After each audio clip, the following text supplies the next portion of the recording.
नमस्कार, India voice पर स्वागत है आपका। मैं हूं आपके साथ प्रियंका मिश्रा। खबरों की शुरुआत करते हैं। सबसे पहले ब्रेकिंग से शुरुआत करेंगे। अविश्वास प्रस्ताव पर चर्चा का आज दूसरा दिन। अविश्वास प्रस्ताव पर चर्चा का आज दूसरा दिन। संसद में 12 बजे बोलेंगे राहुल गांधी। संसद में 12 बजे बोलेंगे राहुल गांधी। अमित शाह और निर्मला सीतारमण भी संसद में बोलेंगी। संसद में 12 बजे बोलेंगे राहुल गांधी। इस वक्त की अहम खबर, अमित शाह और निर्मला सीतारमण भी सदन में अपनी बात रखेंगे। केंद्रीय मंत्री स्मृति ईरानी भी सदन में बोलेंगी। तो अविश्वास प्रस्ताव का आज दूसरा दिन। संसद में 12 बजे बोलेंगे राहुल गांधी। सरकार की ओर से अमित शाह और निर्मला सीतारमण भी सदन में बोलेंगे। केंद्रीय मंत्री स्मृति ईरानी का भी होगा वक्तव्य। केंद्रीय मंत्री स्मृति ईरानी भी सदन में बोलेंगी। तो 8, 9, 10 3 दिन अविश्वास प्रस्ताव सदन में लाया गया है। 7 घंटे का समय इसमें भारतीय जनता पार्टी की सरकार को दिया गया है और 1.5 घंटे का समय विपक्ष को दिया गया है। उसी के तहत आज राहुल गांधी 12 बजे संसद में बोलेंगे। पहले तय किया गया था कि कल बोलेंगे, लेकिन उसको लेकर आज एक बार फिर से राहुल गांधी का नाम सामने आया है। इसके अलावा सरकार की तरफ से यदि हम बात करें तो अमित शाह, निर्मला सीतारमण और स्मृति ईरानी संसद में अपनी बात रखेंगी।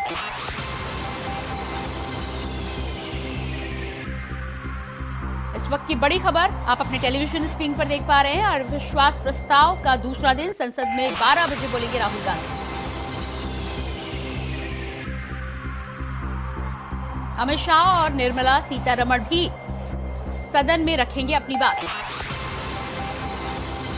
केंद्रीय मंत्री स्मृति ईरानी भी सदन में बोलेंगी।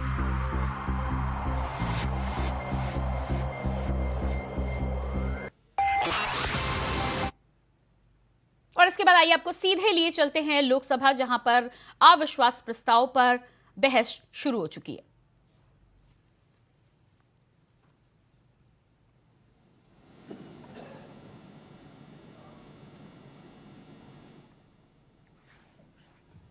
ओम शांति।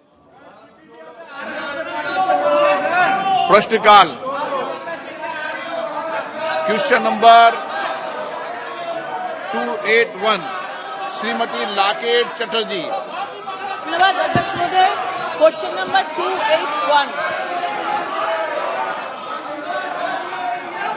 माननीय मंत्री जी, सभा पटल पर रख दिया गया। My question is whether the government has received recommendations to formulate a plan to connect all the cities of the country through railway network on the lines of NHDP and PMGSY.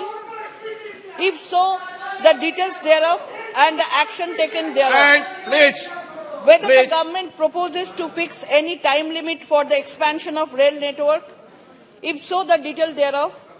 Whether some regions are beyond the reach of railways due to unfavorable geographical condition and these areas need to be opened to railway for removing regional inequalities in economic growth. If so, the detail thereof. धन्यवाद। अध्यक्ष महोदय, सम्मानित सदस्य ने जो प्रश्न पूछा है, मोदी जी के नेतृत्व में सरकार आने के बाद रेल विभाग में जो बदलाव किए गए हैं, नई रेल सेवा शुरू करना, मौजूदा सेवा को फिर बढ़ाना, गाड़ी चलाना डाइवर्ट करना, ये कमर्शियल वैल्यू देखते हुए हम करते हैं। अध्यक्ष महोदय, पश्चिम बंगाल के बारे में सम्मान्य सदस्यों ने जो पूछा, वहाँ पर जमीन की उपलब्धता सरकार देती नहीं है, इसलिए कई प्रोजेक्ट ऐसे हैं जो पश्चिम बंगाल में आज की तारीख में रुके पड़े हुए हैं। सदस्य अपनी अपनी सीटों पे बैठे, आपको जवाब भी मिलेगा। प्लीज प्रश्नकाल चलने दें, महत्वपूर्ण समय। माननीय सदस्य प्लीज प्रश्नकाल महत्वपूर्ण समय चलने दें। मैं आपसे आग्रह करता हूं, प्रश्नकाल चलने दें। मंत्री महोदय, माननीय सांसद सप्लीमेंट्री, माननीय सांसद सप्लीमेंट्री नो। श्री जुगल किशोर शर्मा। धन्यवाद महोदय, मैं आपका आभार प्रकट करना चाहता हूं कि आपने मुझे प्रश्न 2 की हैसियत पर बोलने का मौका दिया। महोदय, जब से देश के प्रधानमंत्री नरेंद्र भाई मोदी बने हैं, और उनके नेतृत्व में इस रेल मंत्रालय ने बहुत ही उन्नति की है और विशेष तौर पर जम्मू कश्मीर के लिए भी बहुत ही अच्छे कदम उठाए हैं। अभी आपने देखा होगा कि 6 तारीख एतवार को 508 रेलवे स्टेशनों का नवीनीकरण का आधारशिला जो रखी है, जो एक देश भर में बहुत ही सराहनीय कार्य जो है वो देश के प्रधानमंत्री जी ने किया है। मैं आपके माध्यम से रेल मंत्री जी से कहना चाहता हूं कि देखिए, वंदे भारत और हेमकुंड ये दो ऐसी ट्रेन है जो एक हरिद्वार के लिए जाती है तो दिल्ली के लिए आती है, दोनों बहुत कामयाब है। लेकिन मेरा आपसे प्रार्थना है कि क्या एक और वंदे भारत जम्मू और दिल्ली के बीच चलाई जाए और दूसरी हेमकुंड की तर्ज पर एक और ट्रेन जो है हरिद्वार के लिए चलाई जाएगी, ताकि श्रद्धालुओं और यात्रियों को वो सारी सुविधाएं प्राप्त हो सके और उनको इंतजार ना करना पड़े। और बहुत भीड़ रहती है, इन दोनों ट्रेन जो है वो भारी भीड़ के कारण लोग कहीं छूट जाते हैं। तो मेरी आपके माध्यम से रेल मंत्री से प्रार्थना है कि क्या वो ये दो ट्रेन, एक हरिद्वार के लिए एक और दिल्ली के लिए चलाने की कृपा करेंगे। अध्यक्ष महोदय, रेल विभाग में नई गाड़ी चलाना ये सतत चलने वाली प्रक्रिया है। स्थानीय परिस्थिति पे ये निर्भर करता है। जम्मू कश्मीर में अध्यक्ष महोदय, आज की स्थिति में जम्मू और तो ये आप सुन पा रहे थे लोकसभा की कार्रवाई। और इसी बीच आइए आपको सीधे लिए चलते हैं उत्तर प्रदेश, जहां पर सीएम योगी आदित्यनाथ अपना वक्तव्य दे रहे हैं। मेरी माटी मेरा देश अभियान का शुभारंभ सीएम ने किया है।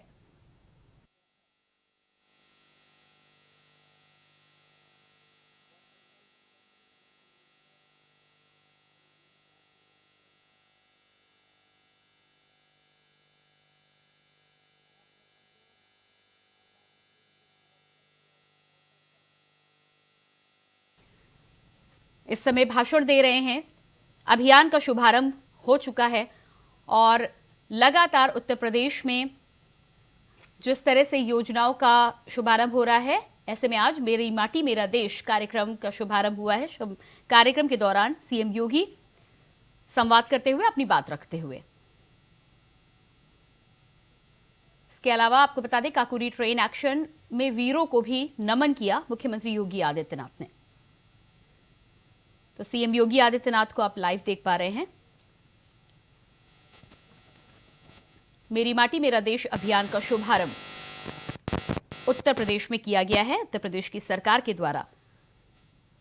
उसी के दौरान, कार्यक्रम के दौरान सीएम योगी अपनी बात रख रहे हैं।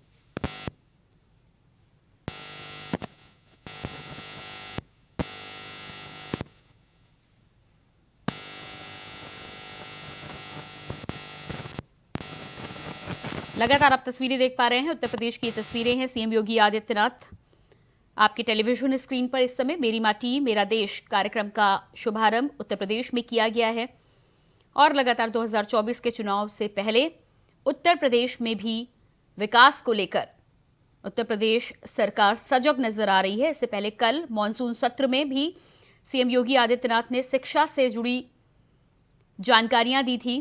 उनके और विपक्ष के नेता अखिलेश के बीच तीखी नोकझोंक भी देखने को मिली थी, जिसको लेकर सीएम योगी आदित्यनाथ ने खाका पेश करते हुए कहा कि पहले उत्तर प्रदेश में 19% बेरोजगारी थी, जो अब घटकर 3 से 4% तक पहुंच गई।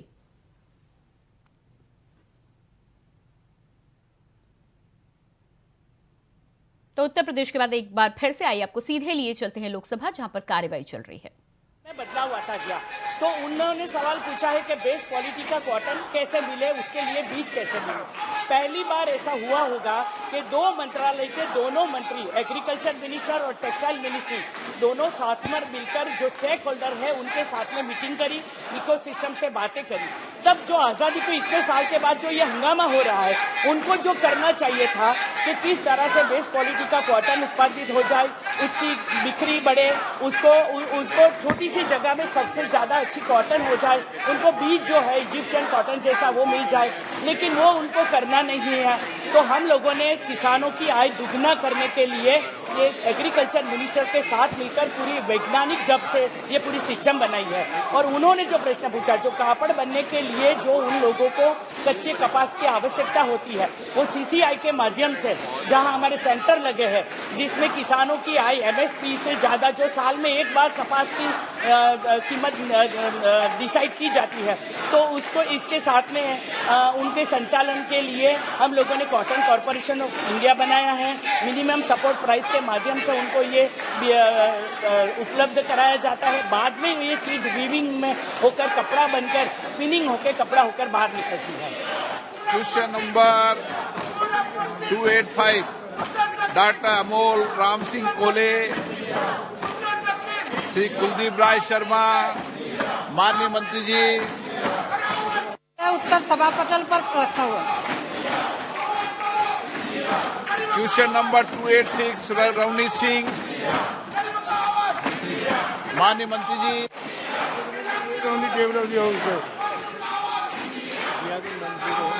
Ravneet Singh ji.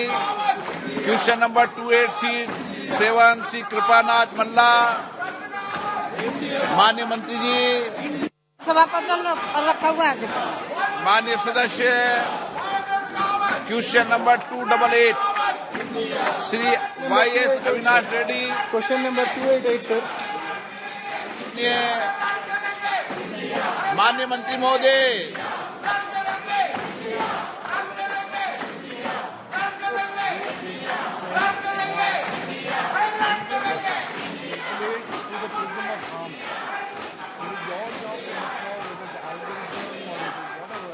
honorable member, Post bifurcation of Andhra Pradesh state in 2014, sir.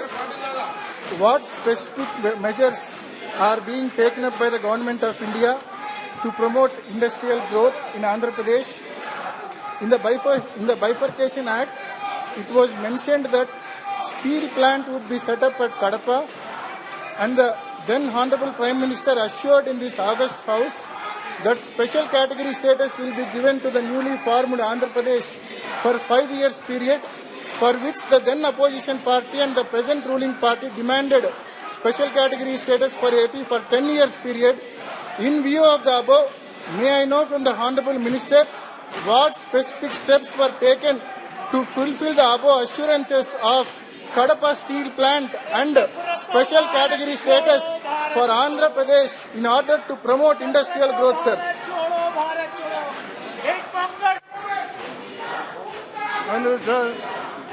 Andhra Pradesh, we have total number of industrial corridors 11, and 30 corridors are being set up on these corridors. Out of 32, 5 are in Andhra Pradesh. Maximum number is given to Andhra Pradesh. 5 corridors at different places: Krishnapatnam, Kopajivi, Chittor, Visakhapatnam, and one more are established. And this is the maximum number which Andhra Pradesh has got. honorable member, Sir, under the National Industrial Corridor Program, the Government of India has approved development of 11 industrial corridors with 30 projects under varied phases across the country, sir. As part of that East Coast Economic Corridor, ECEC, the development project of Vizag-Chennai Industrial Corridor has been approved under Phase 1 and the works are under progress, sir. May I know from the Honorable Minister, will the Government of India assist the state in completing this project on time and also by extending the timeline if need be till 2024 March? The process for establishing the various steps, the government has to arrange for the land and get clearances. Only after that, government of India will release the funds. You have to arrange for the land, make a comprehensive plan of the scheme, and then the funds will be released. 289 Shri 289 के Sudhakaran, advocate dean Kuriakose. माननीय मंत्री जी, digital commerce एवं open, digital मंत्री जी। तो आप देख पा रहे थे संसद की कार्रवाई, जहां एक तरफ प्रश्नकाल चल रहा है तो वहीं दूसरी तरफ विपक्ष की ओर से लगातार हंगामे के दौरान इंडिया इंडिया के नारे लगाए जा रहे थे। इसी बीच आइए आपको लिए चलते हैं यूपी विधानसभा, जहां पर इस समय कार्रवाई चल रही है, साथ ही साथ पुरानी पेंशन योजना पर भी बहस हो रही है। जिस समय ये योजना बनी थी उस समय ये कहा गया था कि 10% कंट्रीब्यूशन कर्मचारी का होगा और 10% जो है एम्प्लॉयर का होगा, अर्थात सरकार का होगा या जो भी एम्प्लॉयर होगा उसका होगा।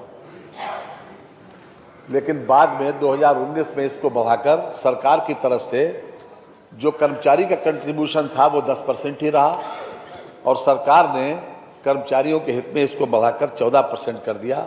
योगी सरकार ने ही उस समय निर्णय लिया था। साथ ही साथ इसमें वो पूरी सुविधा है जो 10% जीपीएफ के बराबर कटता था कि कर्मचारी जब चाहे उसको विड्रा कर सकता है, उसमें किसी प्रकार की कोई परेशानी नहीं है।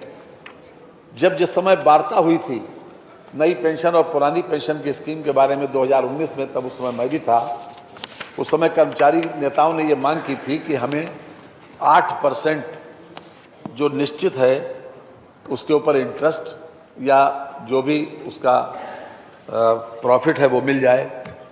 आज मैं मान्यवर इस बात को आपके माध्यम से सदन को अवगत कराना चाहता हूं कि जिस दिन से ये पेंशन आई है, पिछले 10 वर्षों का अगर हम एवरेज देखें तो 9.37% उनको 9.32% उन लोगों को उसका इंटरेस्ट या प्रॉफिट मिल रहा है जो 8% मांग रहे थे वार्ता में।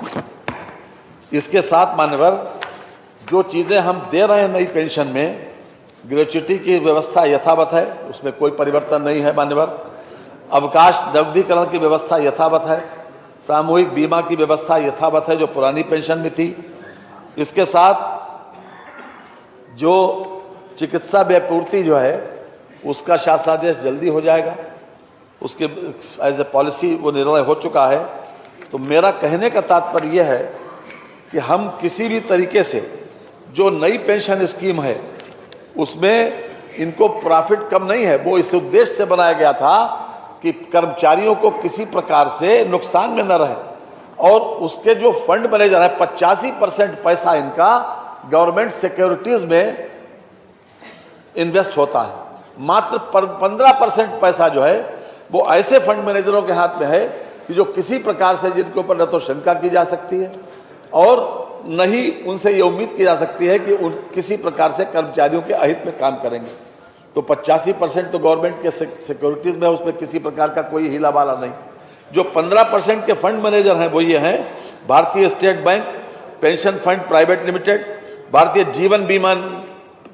जीवन बीमा पेंशन फंड लिमिटेड तथा यूटीआई रिटायरमेंट सॉल्यूशंस लिमिटेड। ये 3 लोग हैं जो इस 15% को, यानी जो भी कर्मचारियों का न्यू पेंशन स्कीम के तहत जो भी पैसा कंट्रीब्यूट होता है उनको मात्र 15%, 85% तो गवर्नमेंट सिक्योरिटीज में जाता है, वो सिक्योर्ड है पूरी तरीके से।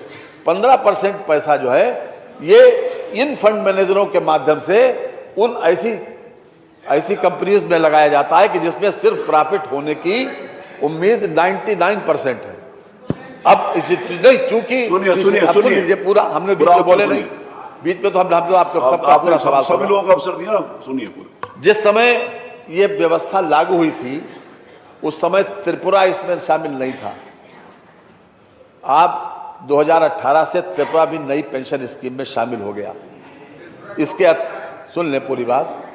इसके अलावा मानवर जो हमारे कर्मचारी हैं, हमारे 5,59,000 कर्मचारी अभी तक नई पेंशन स्कीम में रजिस्टर्ड हो जाए, जो शासकीय कर्मचारी हैं, सरकार के कर्मचारी हैं। इसके अतिरिक्त शिक्षण संस्थाओं के तथा स्वायत्त शासी संस्थाओं के जो कर्मचारी हैं वो 3,66,000 लोग इस नई पेंशन स्कीम में रजिस्टर हो चुके हैं मानवर। तो मेरा यह कहना है कि जितनी सुविधा आपको पुरानी पेंशन में थी उससे कहीं ज्यादा सुविधा नई पेंशन स्कीम में है और इसलिए इसमें ज्यादा प्रॉफिट होने की संभावना ज्यादा है, इसलिए इसको लागू किया गया था। और मैं समझता हूं कि जितने लोग यहां बैठे हैं ये सारे के सारे लोग सत्ता में रहे, इनके जमाने में वो पेंशन 1, 5, 1 अप्रैल 2005 से यहां पर लागू की गई तो सरकार किसकी थी? उसके बाद माननीय वर्मा जी वो इधर बैठते थे 5 बरस 2007 से 12 तक। सुन लीजिए, बीच में बात नहीं बोलिए प्लीज। जब बात हो रही है मैं जवाब दे रहा हूं, तो जब जो होना सप्लीमेंट्री करिएगा बात। इसके बाद मान्यवर जो आपने पूछा वो संतुलन वाली बात कि हमने उसका असेस किया है कि हमारी क्या स्थिति है। आज मान्यवर उत्तर प्रदेश के सरकार के जो हमारा वेतन में 2023-24 का जो हमारा अनुमान है 1,66,161 रुपया, जो हम टोटल राजस्व का 33% वेतन में देते हैं। तो ये आप देख पा रहे थे यूपी विधानसभा की कार्रवाई। मॉनसून सत्र इस समय चल रहा है और वित्त मंत्री सुरेश खन्ना पुरानी पेंशन को लेकर जो क्लॉजेस नई पेंशन में जोड़े गए हैं उसको लेकर बातचीत कर रहे थे। इसके बाद बढ़ते हैं अगली खबर की ओर। भारत छोड़ो आंदोलन को लेकर पीएम का ट्वीट सामने आया है। बड़ी खबर, भारत छोड़ो आंदोलन में शामिल लोगों को श्रद्धांजलि। प्रधानमंत्री ने भारत छोड़ो आंदोलन में शामिल लोगों को श्रद्धांजलि अर्पित की है। आज देश एक आवाज में कह रहा है भ्रष्टाचार छोड़ो। बड़ी खबर इस वक्त की अहम खबर, भारत छोड़ो आंदोलन में शामिल लोगों को प्रधानमंत्री ने दी श्रद्धांजलि। आज देश एक आवाज में कह रहा है भ्रष्टाचार छोड़ो। तो भ्रष्टाचार पर यहां पर सीधे चोट करी है प्रधानमंत्री ने। देश कह रहा है वंशवाद भारत छोड़ो। प्रधानमंत्री की ओर से यह बयान सामने आया है। देश कह रहा है वंशवाद भारत छोड़ो।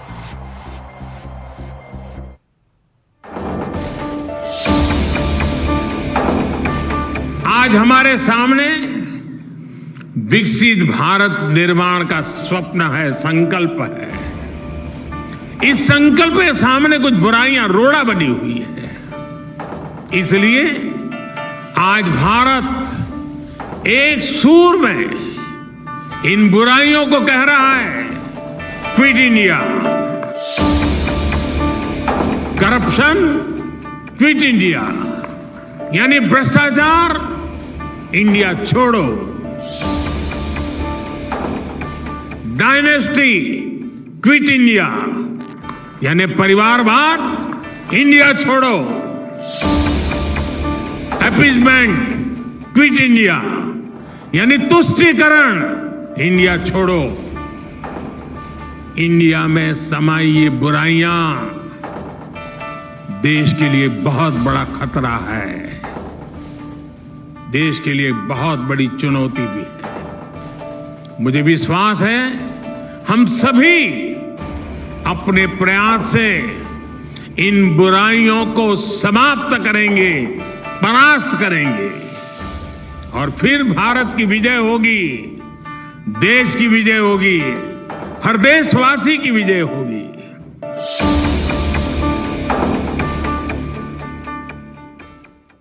चारों तरफ एक ही गूंज है, करप्शन क्विट इंडिया, यानी भ्रष्टाचार इंडिया छोड़ो। अपीजमेंट क्विट इंडिया, यानी तुष्टीकरण इंडिया छोड़ो। डायनेस्टी क्विट इंडिया, यानी परिवारवाद इंडिया छोड़ो। आज पूरा देश हर बुराई के लिए कह रहा है quit India. PM Narendra Modi ने भारत छोड़ो आंदोलन की वर्षगांठ पर आज महात्मा गांधी को याद करते हुए विपक्ष के इंडिया गठबंधन पर भी जोरदार तंज कसा है। इसके साथ ही बीजेपी नेता रविशंकर प्रसाद ने भी प्रेस कॉन्फ्रेंस कर हमला बोला। सुनिए क्या कुछ कहा। जो इंडिया अलायंस है इसको घमंडिया कहा गया है and they fully deserve it. घमंडिया अलायंस। जब परिवारवाद की पार्टियां जुटती हैं तो क्या अहंकार आता है, मैं उसकी बात कहना चाहता हूं। आज 9 अगस्त है। आज ही के दिन महात्मा गांधी जी ने 1942 में एक दिया था नारा, अंग्रेजों भारत छोड़ो, क्विट इंडिया। परिवारवाद भारत छोड़ो, भ्रष्टाचार भारत छोड़ो, तुष्टीकरण भारत छोड़ो। देश के लोकतांत्रिक अस्तित्व को अगर बचाना है तो इन तीनों को भारत छोड़ना पड़ेगा। और इसी के साथ फिलहाल इस बुलेटिन में इतना ही। ताजा अपडेट के लिए बने रहिए इंडिया वॉइस के साथ। नमस्कार।